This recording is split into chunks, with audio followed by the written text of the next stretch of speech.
Sekarang tibalah saatnya kami meminta persetujuan fraksi-fraksi terhadap rancangan undang-undang tentang perubahan atas Undang-Undang Nomor 34 Tahun 2004 tentang Tentara Nasional Indonesia. Apakah dapat disetujui untuk disahkan menjadi undang-undang? Terima kasih.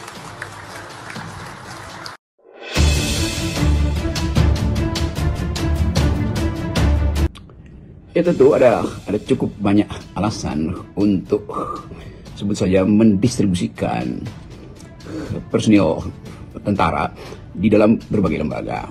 Dan kita bisa pahami kalau upaya itu dimaksudkan untuk memperkuat lembaga-lembaga itu karena ketiadaan atau kekurangan kapasitas. Dan kalau kita lihat lembaga sipil, kalau lembaga sipil itu diduduki oleh TNI, itu penanda bahwa kapasitas sipil tidak mencukupi. Kan logikanya begitu tuh.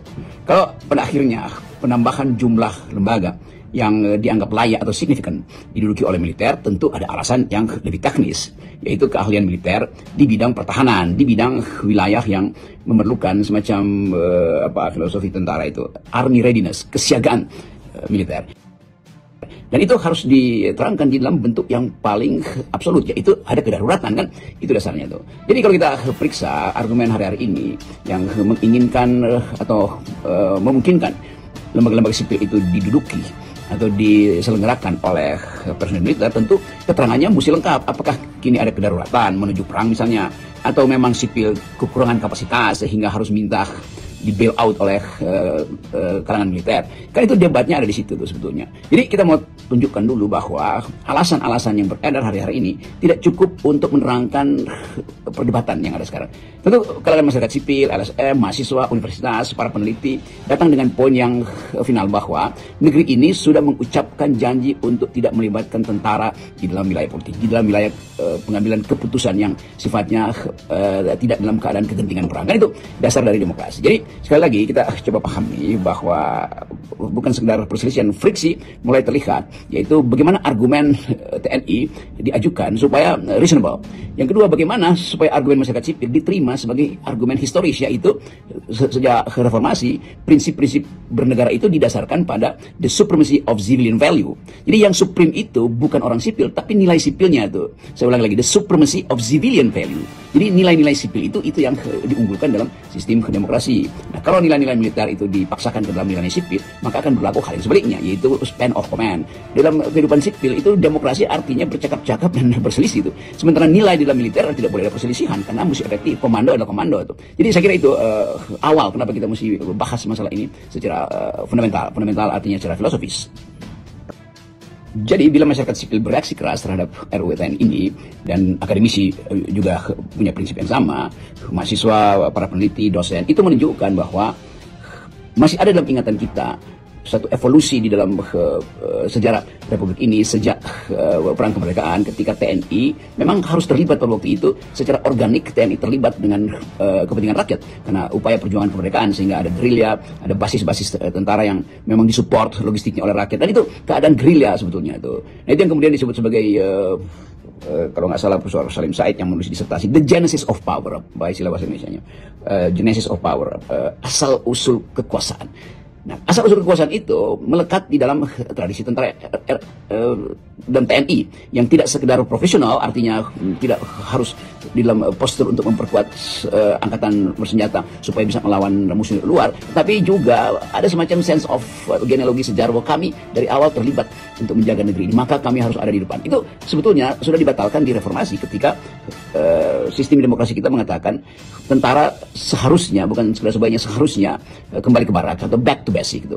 Nah, ini yang jadi ujian pertama ketika bahkan dalam pemerintahan Gus Dur kita tahu debat tentang fungsi militer itu, akhirnya kita masuk dalam satu keutuhan berpikir bahwa kita masuk di dalam sejarah baru, yaitu reformasi yang di dalamnya adalah demokrasi itu. Maka beberapa perwira yang memahami batas aktivitas TNI itu melakukan reformasi. Dan kemudian kita terima bahwa reformasi TNI ada Pak SBY, ada Pak Agus Wijaya, Agus Wirahadikusuma, dan beberapa perwira yang kita sebut pada waktu itu di awal reformasi sebagai perwira reformis. Jadi kalau kita ingat pada sejarah bahwa tentara menghendaki memiliki kapasitas untuk mengatur negeri memang asal usulnya adalah sejarah kemerdekaan yang kemudian tumbuh menjadi akan ada banyak pemberontakan atau potensi perang saudara. Maka Jenderal Nasution pakai teori jalan tengah, jalan tengah saya kalau saya tidak keliru. Istilah jalan tengah dibuat oleh di era mungkin tahun 50-an, 57, 58 oleh Panglima Nasution yang kemudian disepakati sebagai satu upaya untuk memulihkan keamanan. Maka tentara menempatkan sipil di bawah kekuasaan. Ada gubernur militer kira-kira begitu yang menguasai karena keadaan perang dan upaya untuk menghalangi perpecahan bangsa. Tetapi itu sejarah di awal-awal kemerdekaan, mungkin sampai tahun 50, 59 itu ada RI Permesta dan macam-macam itu. Tapi kemudian evolusi itu tumbuh sehingga kontrol sipil terhadap tentara itu makin lama makin menyusut, maka terjadilah difungsi ABRI. Jadi evolusinya jelas, ada perang kemerdekaan, the genesis of power.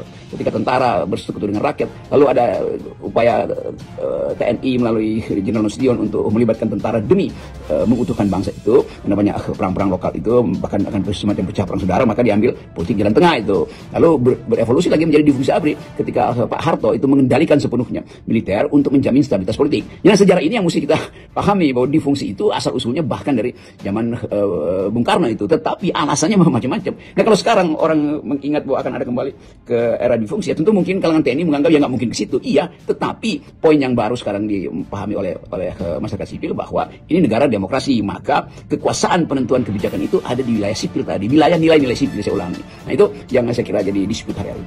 Nilai-nilai sipil artinya di dalam keadaan tiada perang, dalam keadaan damai, dalam keadaan institusi demokrasi bekerja, maka baik sipil maupun militer tunduk pada nilai sipil.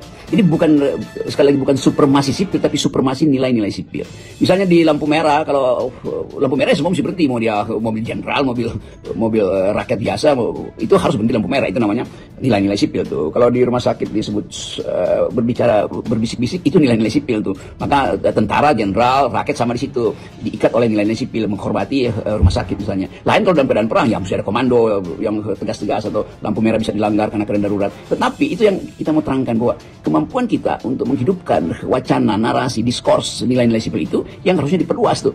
Jadi kalau kita rumuskan dengan singkat, nilai-nilai sipil artinya patuh pada hal-hal yang layak untuk dijadikan pedoman dalam keadaan damai. Apa itu? Ya diskusi misalnya tuh di kalangan masyarakat sipil. Kan diskusi artinya berupaya untuk bertengkar, untuk menghasilkan kesimpulan. Memang itu membosankan atau bahkan melelahkan diskusi itu. Yang mungkin atau bukan mungkin, di dalam tradisi militer tidak ada diskusi.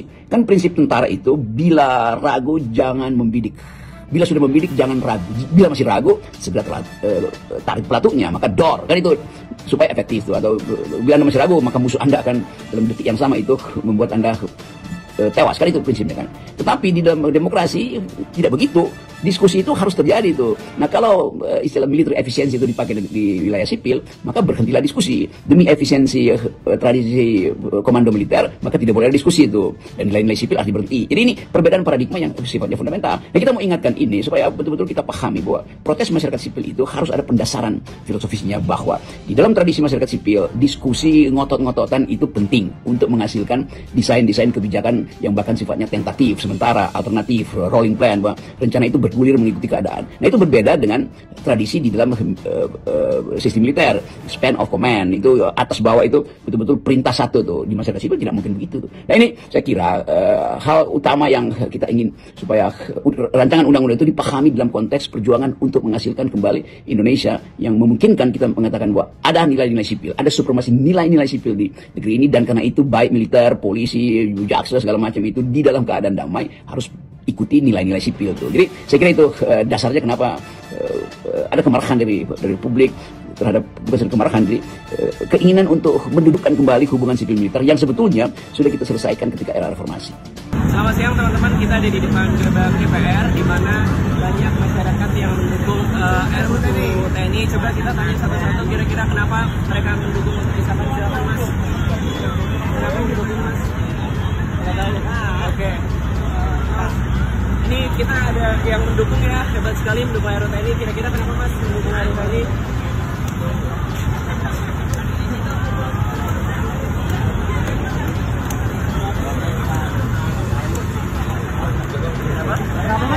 Gak apa-apa Mas, dijawab aja, gak apa-apa, santai aja Mas. Tapi mendukung ya? Tapi tahu kenapa gitu ya? Oke, gak apa-apa. Sama yang sama. Nggak tahu juga. Oke, siap. Makasih ya Mas. Makasih.